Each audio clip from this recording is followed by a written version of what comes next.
Hello everyone, Indian teacher of duty platform पे आपका फिर से स्वागत है। आज हमारे पास एपिसोड नंबर 2 है जिसमें हम टीचर डायरी एपिसोड नंबर 2 जिसमें हम स्कूल क्लासरूम के बारे में बात करने वाले हैं। तो हमारी कुछ चीज़ें जो बच गई थी आज हम उसके बारे में बात कर रहे हैं। सबसे पहले हम लोग शुरुआत करेंगे क्लासरूम की खिड़की के बारे में। ठीक है, खिड़की सबसे मेन बात तो ये है, लेसन से बोर होकर, क्लास से बोर होकर सिर्फ बाहर देखने के लिए नहीं होती है या सिर्फ हवा खाने के लिए नहीं होती है, या फिर खिड़की सिर्फ ग्लास और लकड़ी से बने हुए पैनल के बारे में बिल्कुल नहीं होती है। इसके साथ में यहाँ और भी बहुत कुछ छुपा हुआ है। चलिए बात करते हैं। आपने कभी नोटिस किया होगा कि बहुत सारे रूम्स के अंदर खिड़की के आगे कर्टेन्स लगे हुए होते हैं। उसके पीछे भी एक लॉजिक होता है। एक्चुअल में क्या होता है कि खिड़कियां क्लासरूम अकॉस्टिक के लिए बहुत बड़ा अहम रोल प्ले करती हैं। कैसे करती हैं, ध्यान से समझना। एक्चुअली क्या होता है, जो ग्लास जैसा हार्ड सरफेस होता है वो साउंड वेव को रिफ्लेक्ट करता है, जिसकी वजह से इको क्रिएट हो सकता है। यहाँ पर अगर इको क्रिएट होगा तो वो क्या करेगा, आपको सुनने में प्रॉब्लम होगी, समझने के अंदर आपको थोड़ी सी दिक्कत होती है। तो एक्चुअल में जो कर्टेन्स लगे हुए होते हैं वो क्या करते हैं, साउंड वेव को एब्जॉर्ब करते हैं। जो हमारा अकोस्टिक है क्लासरूम का, उसको इम्प्रूव करने में मदद करते हैं। जैसे अगर हम थिएटर्स की बात करें, वहाँ पे जो अकोस्टिक है वो बहुत गजब का होता है। एक्चुअल में ये जो खिड़कियां होती हैं वो साइंस और कंफर्ट का मिक्सचर होती हैं। आप इस तरह से बात कर सकते हैं।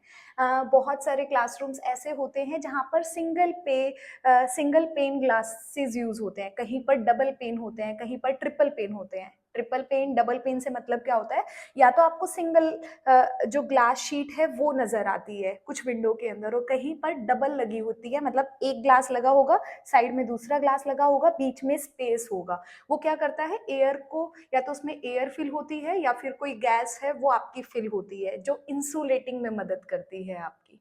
अभी यहाँ पर एक डायग्राम दिखा रही हूँ, उससे आपको समझने में मदद होगी। डबल पेन ग्लास के अंदर क्या होता है कि जो दो ग्लास हैं उसके बीच में स्पेस होगा। अब वो स्पेस में क्या होता है कि इंसुलेटिंग लेयर है वो आपके पास वहां पर क्रिएट हो जाती है। उसकी वजह से गर्मियों के अंदर आपको कमरा ठंडा फील होता है और सर्दियों के अंदर वो थोड़ा सा गर्म आपको फील होगा। ये उसकी सबसे खास बात होती है। अब अपना ध्यान विंडो से हटाकर थोड़ा सा पैरों की तरफ लेकर चलते हैं। एक्चुअल में मतलब फ्लोर की तरफ हम लोग लेकर चलते हैं। क्लासरूम फ्लोर्स हैं, वो एक्चुअल में ज़्यादातर जगह पर या तो विनाइल के या लिनोलियम एक मटेरियल होता है, इसके बने हुए होते हैं। इसकी खास बात क्या होती है कि उसकी ड्यूरेबिलिटी को और उसकी इजी क्लींजिंग के लिए चुने जाते हैं बेसिकली। कुछ जगह पे आपको कारपेट फ्लोर भी देखने को मिलेंगे, साउंड एब्जॉर्प्शन में हेल्प करते हैं। कुछ जगह पे आपको वुडन वाले फ्लोर भी दिखाई देते हैं, बड़ा एक क्लासिक लुक देते हैं वो फ्लोर्स को। स्पेशल फ्लोरिंग मटेरियल जो हमारे पास होते हैं बहुत सारे अच्छे अच्छे आते हैं। वो नॉइस को भी कम कर सकते हैं क्लासरूम के अंदर, बैक्टीरिया से लड़ने की शक्ति रखते हैं, इवन जो स्टेन्स हैं उसको भी रजिस्ट करने में हेल्प करते हैं। और ये सारी चीज़ें जो हैं वो क्लासरूम को एक अच्छा इन्वायरमेंट देती हैं, क्लीन इन्वायरमेंट देती हैं, और उसको एक तरह से हेल्दी इन्वायरमेंट भी आप बोल सकते हो, हेल्दी इन्वायरमेंट को रखने में हेल्प करती है। तो चलिए अब हम स्विच ऑन करते हैं और स्विच बोर्ड के बारे में बात करते हैं। एक्चुअल में जो स्विच बोर्ड होते हैं वो क्लासरूम के अंदर इलेक्ट्रिसिटी का एक तरह से कंट्रोल सेंटर होते हैं। यहाँ पे एक ही कंसेप्ट लगता है बेसिकली, या तो इलेक्ट्रिकल सर्किट जो हमारे पास है वो कंप्लीट होता है या फिर वो ब्रेक डाउन होता है।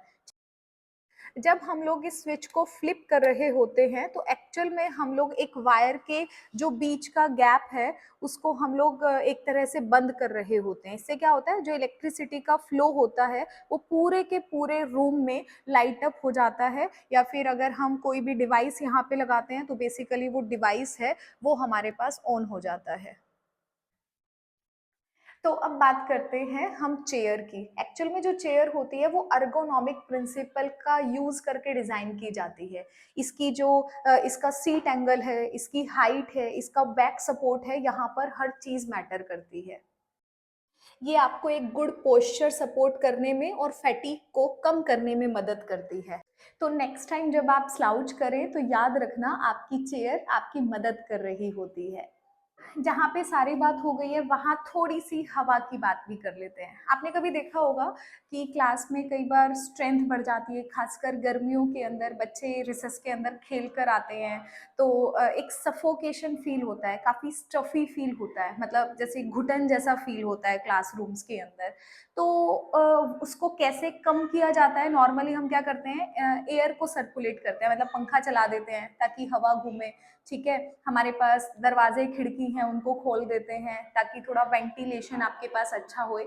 इसके लिए एक चीज़, एक टर्म आती है HVAC, हम बोलते हैं कि नॉर्मली अगर आपको एक अच्छा इन्वायरमेंट लेकर आना है तो आपको HVAC सिस्टम लगाना पड़ता है। इसका मतलब क्या है? H से हीटिंग से मतलब होता है, V से आपके पास वेंटिलेशन से मतलब होता है, AC से एयर कंडीशनिंग से मतलब होता है। ये पर्टिकुलरली क्या करता है, टेम्परेचर को मेंटेन करने में मदद करता है।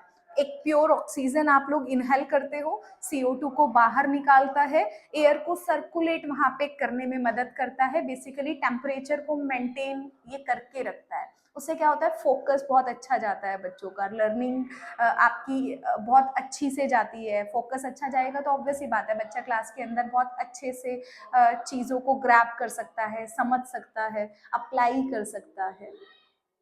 अब लास्ट में चलते चलते हम लोग क्लासरूम के कलर्स के बारे में बात करते हैं। ये जो कलरफुल दीवारें हैं, उनका क्या रोल होता है, कैसे वो हमारी जो लर्निंग है उस पे अफेक्ट करती हैं, कैसे वो हमारी हेल्थ पे अफेक्ट करती हैं, अब उसके बारे में बात करते हैं। ब्लू कलर की खास बात क्या होती है कि वो कामनेस के लिए या फिर वो फोकस को प्रमोट कर सकता है।